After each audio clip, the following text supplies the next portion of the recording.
Hiromi Higuruma, the only man said to have talent that could rival Gojo. Just what would his full potential look like? Shout out to Jalen for the inspiration today, and let's get into it. Before becoming a sorcerer, Higuruma was a lawyer, and he was an incredible lawyer, to the point where Gege spends pages telling us about how good of a lawyer he was, saying that he did everything with ease, getting into law school, passing the bar exam, all of it was easy to him. It was simply a matter of acquiring the knowledge he required. All of his peers referred to him as a genius. He was on a fast track, a rising star in the lawyer world. And yet, the thing that stands out the most about him is his talent as a sorcerer, something he's been for like a month at this point. That would be like taking LeBron and saying, yeah, he's the GOAT of basketball, but did you know that he's an even better chef and he's only been doing it for 3.5 weeks? And that time frame is not to be undersold. Higuruma became a sorcerer when Kenjaku enacted the culling games, right? Literally a couple of weeks. And in that time, he has grown this much. Through analyzing the curse technique that came with his domain, he learned the basics of barrier techniques. He reverse engineered barrier techniques from his domain expansion, and then got an instinctive grasp of reinforcement techniques derived from cursed energy control. Within 12 days of awakening his technique, Higuruma reached the level of a grade 1 sorcerer. There's a reason that Higuruma has one of, if not the most hyped up narrations in the entire series. The raw, unbounded talent that rivals even Gojo Satoru.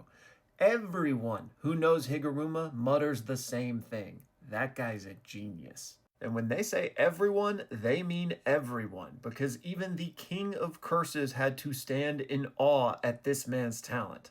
Higuruma, who had only manifested his curse technique a mere 2 months ago, was developing at a tremendous speed. Sukuna was completely enthralled. Higuruma's been a sorcerer for 2 months, and he has a domain expansion, he's been shown to use domain amplification, and he has RCT. The amount of characters that have those 3 things, I could probably count on one hand. And he's been a sorcerer for 2 months. And oh yeah, another very short list that Higuruma happens to be on is the list of characters that can air jump. So we're talking about how Maki and Toji with their heavenly restriction can essentially bounce off of the air that we saw Sukuna was also capable of. Higuruma can do that with his gavel. Gege talks about it here. So yeah, the raw talent here is absolutely off the charts insane. And I didn't even have to paint the picture for you because Gege and the narrator literally just tell us as much, right? And we haven't even talked about his curse technique yet, which is one of the craziest in the verse, right? Just like Hikari, it comes packaged with a domain expansion. And I'm not going to get into like the full breakdown of how it works here, but essentially, if he gets you guilty of a crime, you are at the very least getting confiscated, which means your curse technique is going to be stripped from you. And if you don't have a curse technique, your cursed energy, that is basically a death sentence for 99% of sorcerers. And then if you get the death penalty, he also gets his executioner's sword. And I quote, "Without exception, anyone struck by the executioner's sword will die." And let me just say that again for those of you in the back. Without exception, anyone who is struck by the executioner's sword will die. So yeah, you heard that right. The guy with arguably the most talent ever in Jujutsu Kaisen, with some of the best movement feats compared to anyone else in Jujutsu Kaisen, with a technique that will strip you of your technique, also has a one-hit KO weapon. Now, granted, that is a best case scenario for Higuruma, which isn't always going to happen, because even if he gets you in his domain expansion, he might not get a guilty verdict. And even if he does, it might not be a serious enough crime to grant him the death penalty, aka the executioner's sword. And even when he gets the confiscation, where he'll take his enemy's curse technique, if that person has a curse tool on them, it will take that instead, like we saw with Sukuna. So Higuruma needs some things to go his way to stack the deck in his favor the most. But everything I've talked about so far is just where Higuruma already was at the end of JJK, again, with only 2 months of sorcery beneath his belt. So now if we want to think about his maximum potential, 2 to 5 to 10 years later, and this is his starting point, like, good night. Curse techniques are often a reflection and an interpretation of the person using them, right? And this has never been more true than in the case of Higuruma. I mean, his domain expansion is a courtroom and he's a lawyer, right? And what I'm getting at with this is that that could continue to evolve. I don't think he will necessarily always be bound by the rules as they stand right now. For anyone who's been around the channel for a while, this might sound familiar because it's an idea I've talked about before, back when JJK was coming out. I thought that Gege was setting us up for an awakening and evolution of Higuruma, and we ended up getting it, right? Now, obviously, the story didn't just become Higuruma Kaisen, where we got a full in-depth explanation of his domain and how he was going to continue to grow over the next 2 years. But the things I said in that video, I still believe to this day. The way we saw Judgman evolve from the first time we saw it used to the last, where the eye literally ripped open, to me, this was representing the fact that justice was no longer blind. And it plays into Higuruma's entire character arc, dating back to his past as a lawyer, and how he was getting disillusioned with the law system and how it didn't really serve true justice. So the way Higuruma's domain works now, it's like an actual courtroom, right? He has to actually prove the guilty verdict. But I think as Higuruma continues to grow as a sorcerer, continues to evolve, the courtroom will instead reflect his view of justice as opposed to like the way the laws literally interpret it.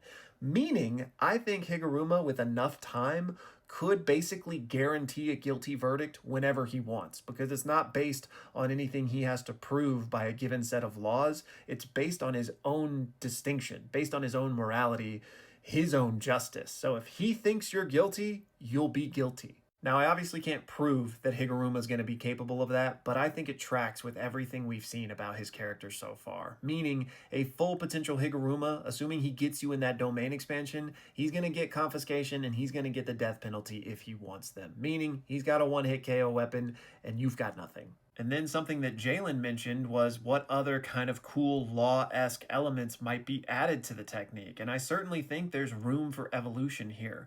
Just like we saw Yuji call for a retrial in the middle of combat and it placed them back in the courtroom to redo the case, right? Well, that's one example, but there's probably plenty of others that we could conceivably think of that fits like a courtroom aesthetic that Higuruma might be able to utilize. Jalen talked about maybe having a jury, and in the case where Higuruma can get whatever result he wants, he obviously wouldn't need a jury, but if we want to say Higuruma couldn't do what I was saying, then maybe he could get a jury. And what if you could even pick the jury to basically have a biased verdict, right? Like if they had had a jury in Sukuna's case, obviously all of the other sorcerers were going to say that Sukuna was guilty. But even beyond that, what if Higuruma could call for a recess in the middle of a fight, right? Which would basically, maybe put them back in the courtroom with a vow of nonviolence and give Higuruma time to, catch his breath or strategize or heal himself. Like there's a lot of cool potential here.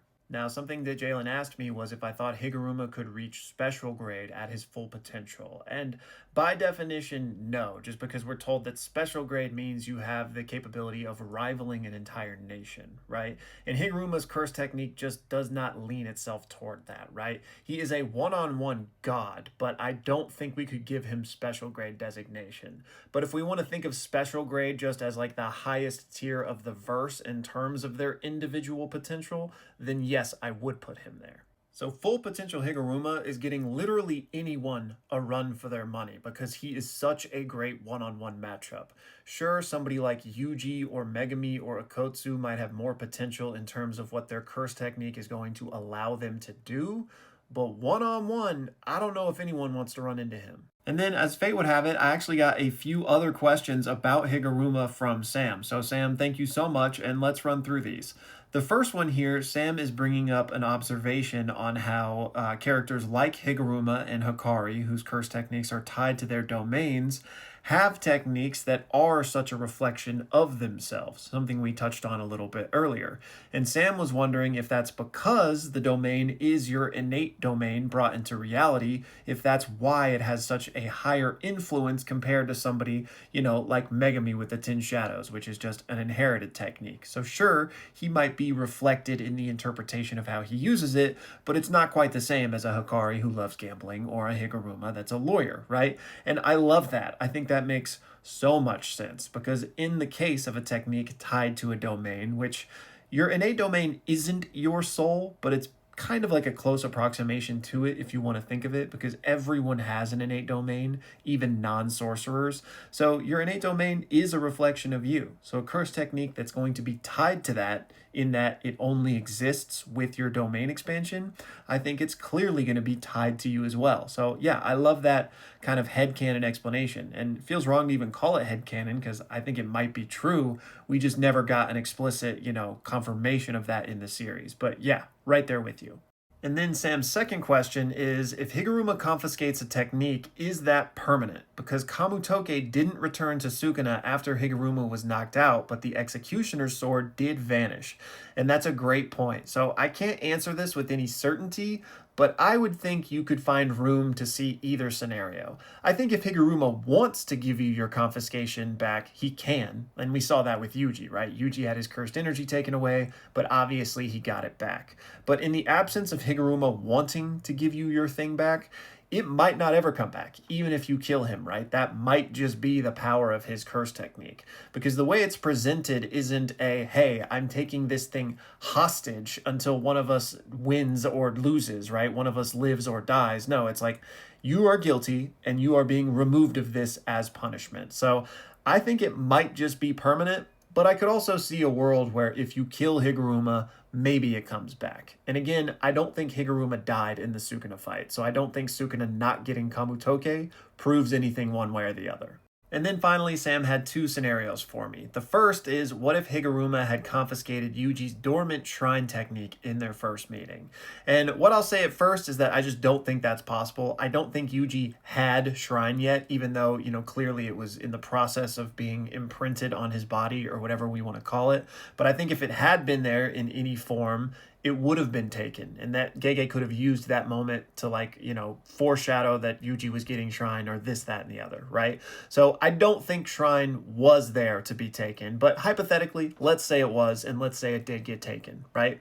In that case, I think things play out the same, just that Yuji probably is beating down Higuruma even quicker because he's got his cursed energy and is that much stronger. But I don't think it just trivializes everything where Yuji just one-shots Higuruma or anything like that. So ultimately, I think the fight plays out the same. Maybe it just goes a little bit differently, but still Higuruma comes to realize that, Sukuna is the one within Yuji and realizes that Yuji is innocent. And I think, the fight stops and the same thing happens. And then the other scenario was, what if Sukuna's shrine had been confiscated instead of Kamutoke? And this is interesting. So I think it largely depends on the second question we talked about. Is the confiscation permanent? Because if it's not, and Sukuna just gets shrine back as soon as he kills Higuruma, then I think he just kills Higuruma very quickly. Probably takes things way more seriously, takes him out to get his technique back, and then things continue on as normal, right? Because Sukuna was not nervous during any of that sequence, right? Even when he was sitting in the courtroom, he was like, let's get this over with. And he didn't know that it was going to take Kamutoke instead, right? So he probably assumed it was going to take his technique. And again, he wasn't worried about it. So if he gets it back, he just kills Higuruma to get it back, right? Now, if it is permanent, again, he didn't seem worried. So I think he just felt confident in his ability to take everyone out with Kamutoke or just his bare hands, right? And who knows how the story would have just butterfly effect changed if that had happened. Then maybe we just see true form Sukuna out there wielding the 10 Shadows, using a 10 Shadows domain or something like that. And yes, I know that, he said his 10 Shadows were offline ever since the Maharaga thing, but I think this would be an example of how the story would maybe differ a little bit had this been what happened. So yeah, I think he would have been fine. He wouldn't have just been, all right, I'm dead now. So either he just uses other techniques and stuff, or maybe the fight ends sooner. Maybe they just kill Sukuna 12 chapters earlier. Anyways, that's going to do it for this one, y'all. Another big shout out to Jalen and Sam. Thank you guys for the support, and thank you guys so much for watching.